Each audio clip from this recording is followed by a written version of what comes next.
Twitter की चालाकियां उसी पर पड़ी भारी। दिल्ली हाईकोर्ट में सुनवाई के दौरान पहले ट्विटर ने कहा कि हमने भारत के नए आईटी नियम का पालन कर लिया है, इसीलिए हमने 28 मई को ही शिकायत अधिकारी की नियुक्ति कर ली है। लेकिन ट्विटर ने एक अमेरिकी निवासी को शिकायत अधिकारी के रूप में नियुक्त किया है, जिससे सीधे सीधे भारत के आईटी नियम 2021 के नियम 4 की धज्जियां उड़ी है। नमस्कार, TFI पर आपका स्वागत है और मैं दीक्षा नेगी आपको बताऊंगी आखिर कैसे दिल्ली हाईकोर्ट में सुनवाई के दौरान ट्विटर अपने ही झूठ में फंस गया है। ट्विटर भारत सरकार द्वारा बुने जाल में पूरी तरह से फंस चुका है। वो हर रोज केंद्र सरकार द्वारा बनाए गए नए आईटी नियम से बचने के लिए कोई न कोई तरकीब सोचता है, लेकिन नतीजा कुछ नया नहीं आता। दरअसल हम बात कर रहे हैं ट्विटर के खिलाफ दिल्ली हाईकोर्ट में हुई सोमवार को सुनवाई को लेकर, जिसमें ये ज्ञात हुआ कि कैसे ट्विटर भारत सरकार के नए आईटी नियमों का अनुपालन करने की जगह सरकार को चकमा देने की कोशिश कर रहा था। अंततः वो फिर से पकड़ा गया। दरअसल बात यह है कि दिल्ली उच्च न्यायालय ने सोमवार को ट्विटर को रिकॉर्ड पर यह बताने के लिए 3 सप्ताह का समय दिया कि उसने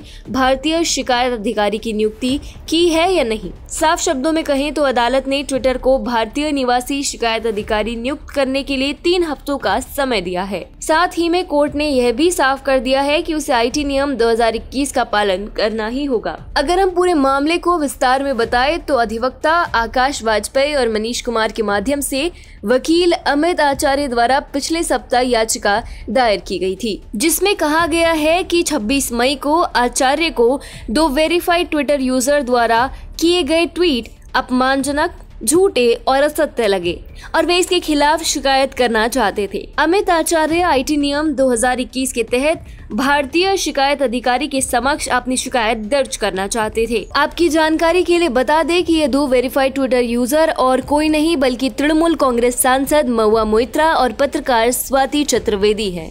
बहरहाल याचिकाकर्ता ने दावा किया है कि वे अपनी शिकायत दर्ज कराने के लिए ट्विटर की वेबसाइट पर रेजिडेंट ग्रीवांस का संपर्क विवरण नहीं ढूंढ पा रहे थे। इस पर ट्विटर का प्रतिनिधित्व करने वाले वरिष्ठ अधिवक्ता साजन पुवैया ने अदालत को बताया कि ट्विटर ने 28 मई को ही ग्रीवांस अधिकारी को नियुक्त कर लिया था। ट्विटर ने अदालत को आगे बताया कि जब याचिका दायर की गई तब शिकायत अधिकारी की नियुक्ति नहीं की गई थी, लेकिन अब नियुक्ति हो चुकी है। ट्विटर की इस दलील को आप चालाकी और धोखाधड़ी करना दोनों कह सकते हैं, क्योंकि आगे याचिकाकर्ता ने ये तर्क दिया है कि ट्विटर ने एक अमेरिकी निवासी को शिकायत अधिकारी के रूप में नियुक्त किया है।